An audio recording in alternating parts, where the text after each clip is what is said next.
What's up, everybody? So we're back with another episode today. I have a gentleman that I've probably known for almost like 2 months now. I came into the game and I've been doing this for a very long time. There's not many times you get somebody to come in and the first thing they buy is the most expensive, the best, the best leads. But this gentleman came and was like, "Yeah, bro, let me get about 30 of those." And I'm like, "All right." He's like, "Yeah, I'm brand new." But I want to bring him to the stage because I think he has a very unique perspective. But I should thank you for hopping on today, bro. Yeah, no problem. Thanks for having me. I appreciate it. Of course, of course. So let's hop right into it before we get into the nitty-gritty of the leads and your experience and selling. I genuinely do want to know how did we get here? Like, what did you do before this? You obviously just started in the life insurance space, but just context for people that are watching, a little backstory of your sales experience up until now and why you even chose to get into the life insurance space. Yeah, I mean, a bit of a unique progression for me. Actually was working at Charles Schwab before I was on the institutional trade desk. I like trading and I like all that stuff, but I kind of wanted a little bit more. I wanted to be able to control what I was making at a little bit of a higher level. So I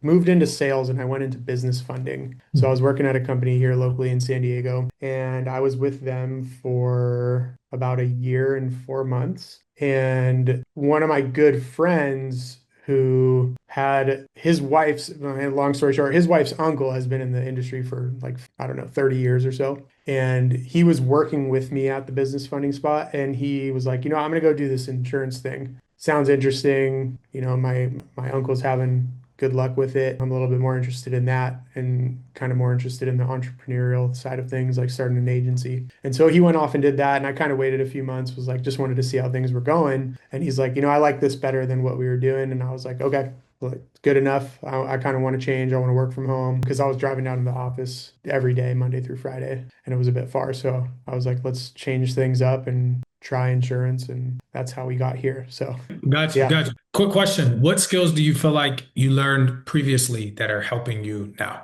Yeah, I mean, geez, I mean, all of my skills previously were helping me now. Just learning how to be consultative, right? Not being overly pushy, learning how to speak numbers with clients because we were selling weeklies, right? We were selling people were paying anywhere from, I don't know, 500 to 4,500 a week on these deals that they were doing. So being able to speak to payments and learn how to structure different payments for clients and figuring out what's working for them in their current situation really helped out. And then just really the activity thing. I think it would be super hard to come into this and not really know that you're going to have to make a bunch of phone calls, you're going to have to text, you're going to have to leave messages, be on top of stuff.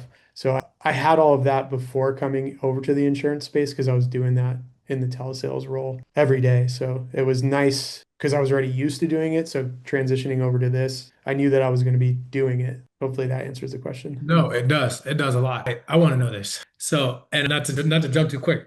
Yeah. So I feel like your experience with that made you, would you say like less afraid, I guess, to hop into the deep end? Because genuinely asking, were we the first leads that you ever bought coming into the industry, or had you like worked anything before? No, you guys were the first leads. But I also, I think having a good upline, people with like good perspective is super important because they're going to tell you what to do and you should listen to them. You should listen to them and you should go into it. And once again, people always say like, oh, I got to spend this money to get these leads. But once again, people have said it many times. It's like you're investing the money. It's your marketing. That's what we're doing. We may not be running our own marketing on the back end. That's what you guys are actually doing for us. But the investment then should be turning around. So you just have to have confidence in yourself. And I think that was really the biggest thing for me coming over here was like, I have complete faith in myself that I'm going to be able to come here and figure it out. But Right. yeah, you guys were the first leads that I purchased. Yeah, I love it, bro. I genuinely. I mean, it speaks to your culture. We've had Sean on as well, and it's like the way that you all handle business. One of the reasons why we continue to work with you guys, and you guys are successful.